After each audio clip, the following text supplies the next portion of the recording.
Hello, everyone, and welcome to another episode of the CBL X's and O's podcast for season 2023. It's our grand final review of the Northeast Conference, and I've got Tom O'Connor from the Seymour Blasters joining me again today. We had some really exceptional grand finals in Shepparton over the weekend, and play went on throughout the game, and we had some tight games, but in the end, the results probably didn't show how close the games were.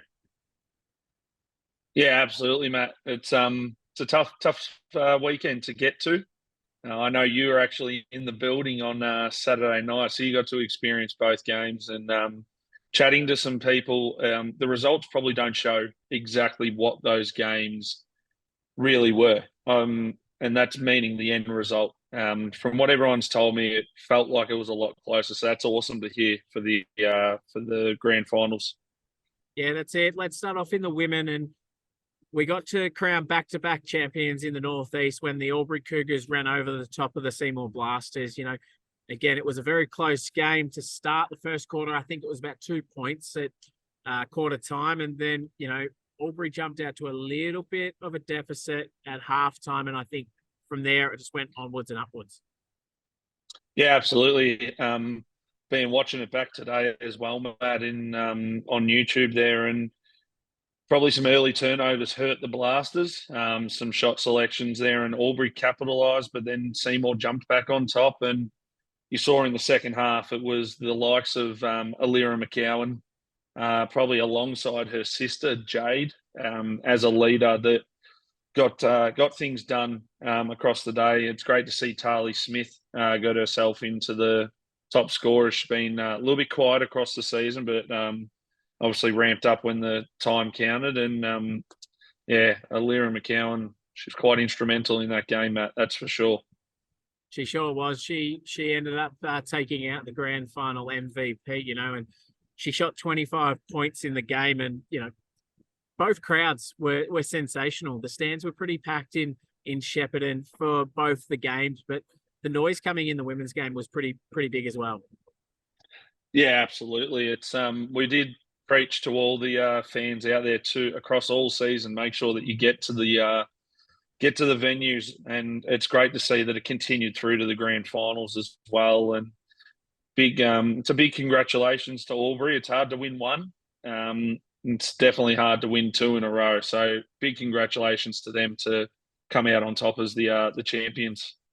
That's it. Congratulations to Albury, our Northeast Women's Champions in the CBL competition for season 2023. Let's now have a look at the men's game, which tipped off at 8 o'clock. And man, this was a cracker. Both teams had some firepower. Myrtleford got out to a really good jump. They actually jumped Benalla in the first quarter, even though the quarter time score didn't show it. The first 5 minutes was all Myrtleford. And again, both the crowds were going nuts. I was actually sitting outside behind the windows. It was that loud in the courts. It's crazy how you talk about that, because even on the stream you could hear it clear. I think at times the commentator actually couldn't get his voice loud enough so that we could hear on the stream. And you're absolutely right. It is firepower among both teams. Like, you look at that end result, 100-88.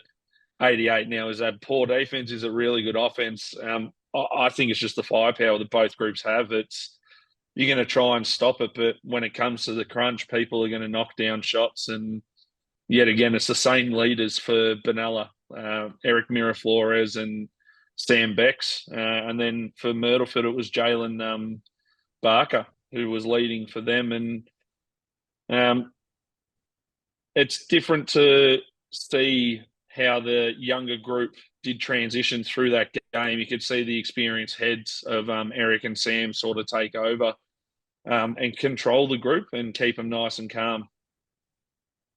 Definitely was. And look, you forgot to mention Levi Young there. He shot 18 points, but unfortunately he sat out for definitely the last quarter. I think he went down with an ankle or a lower limb injury in the third, and he was having a stellar game till then. So with him missing out for, I'm going to say 15 minutes of the game, it probably really hurt Myrtleford, because, if he shot 18 points in 3 and a bit quarters of basketball, he was obviously having a great game for the Saints.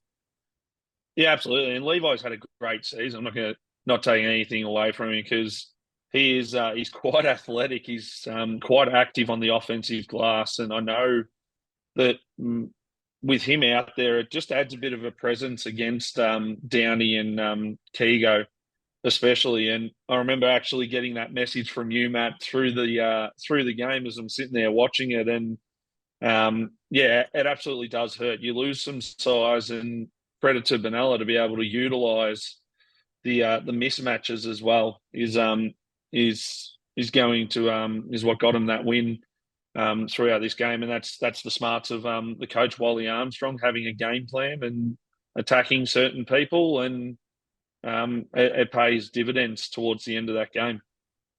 It sure did. And, congratulations to the Benalla Breakers. They've had a stellar season. Eric Miraflores has been sensational. He won leading scorer, league MVP, made the All-Star 5, and then he capped it off with a grand final showing that we were expecting from him, taking out the grand final MVP. Yeah, absolutely, and it's a credit to Eric, who's worked on his craft, but it's probably the guys around him that make it a little bit easier for him as well. Obviously, Bexy gets himself going. I'd like to put a bit of a credit to Jordan Munro. He takes a bit of that control, and which allows Eric to be able to play off the ball, and he's come through the ranks. The last couple of seasons, he's bided his time sitting on the bench, and when it came to finals this year, he did it in the semi-final. He's now done it in the grand final as well. So, yeah, my hat's off to him, and congratulations to Eric on the MVP for the grand final series as well. That's it. So again from me, congratulations to the Benalla Breakers. They're our Northeast Men champions in the CBL conference for season 2023. And guess what, Tom? That wraps us up for the season. The 2023 season has come and gone. We've crowned our 2 champions, and what a season it was.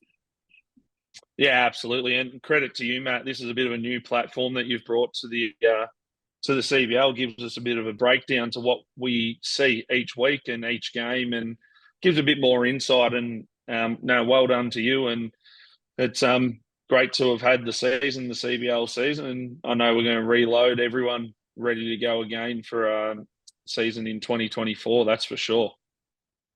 That's it. Thank you, Tom, for being joining us each week on this. It has given, obviously, our fans and viewers at home a bit of an insight to every game, and I hope our fans and viewers at home have enjoyed what we've been able to do in season 2023. So before we sign off, I just want to say a huge congratulations again to the Benalla Breakers in the men and the Albury Cougars in the women for being our champions in the Northeast Conference for season 2023. And again, we just want to thank our players, our coaches, all our officials who have taken part, and of course our fans and spectators who have hit the stadiums and supported their teams all season. It's been a great season, and we look forward to seeing you back in the stands, listening to us in season 2024. So for now, it's goodbye, and we will see you in season 2024.